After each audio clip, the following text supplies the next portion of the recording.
Tahukah Anda, Kepulauan Seribu yang kita cintai ini merupakan pulau yang indah dan menjadi magnet para wisatawan.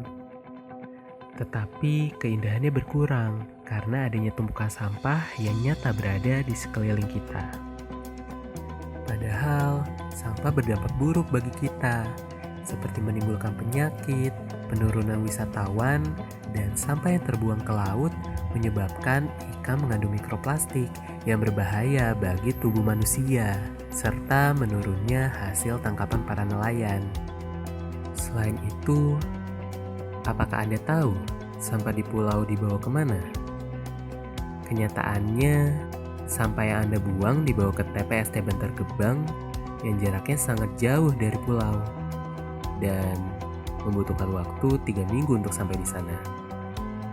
Oh iya, menurut perkiraan di tahun 2021, TPST tersebut akan penuh. Lalu, sampah kita akan dibawa kemana? Apakah terus menumpuk di pulau seperti ini?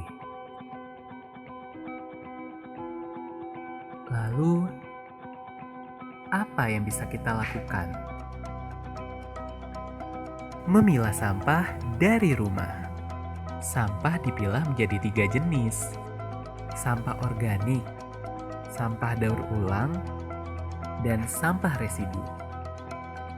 Yang pertama, sampah organik atau biasa disebut sampah dapur adalah sampah yang mudah busuk, seperti sampah sisa makanan, nasi, cangkang telur, tulang ikan, sayuran, buah-buahan, dan dedaunan.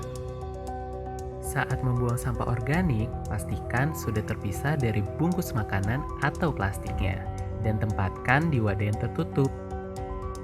Wadah sampah organik Anda dapat menggunakan wadah sederhana seperti ember bekas, wadah cat bekas, kaleng biskuit bekas, dan wadah lainnya yang tertutup. Kurangi penggunaan kantong kresek sebagai wadah karena rawan bocor, diganggu oleh hewan, dan dengan menghindari penggunaan kantung kresek, kita sudah membantu petugas PJLP dalam mengolah sampah. Berikutnya, sampah daur ulang adalah sampah yang memiliki nilai jual dan bisa didaur ulang, yaitu berupa kardus, kaleng, gelas plastik, botol plastik, logam, besi, dan lainnya. Pisahkan sampah daur ulang ke dalam karung atau wadah lainnya. Sampah daur ulang bisa dijual ke kerompongan atau bisa diserahkan ke petugas PJLP 3R. Sampah residu adalah sampah yang tidak dapat atau sulit diolah kembali, seperti sampah popok, pembalut, sedotan, kantong plastik, kertas nasi, kemasan rokok, dan sampah bahan berbahaya dan beracun atau B3, seperti baterai, kemasan obat-obatan, penyemprot serangga, dan lainnya. Pisahkan juga sampah residu dari sampah lainnya dan tempatkan pada wadah sederhana yang tertutup, seperti ember bekas, wadah bekas cat, kaleng biskuit bekas, dan wadah lainnya, agar tidak menimbulkan bau yang tidak sedap. Sampah yang terpilah akan lebih mudah diangkut oleh petugas PJLP 3R atau PPSU. Kenapa? Karena sampah yang sehari-hari kita hasilkan sebenarnya masih memiliki potensi untuk digunakan dan didaur ulang kembali loh.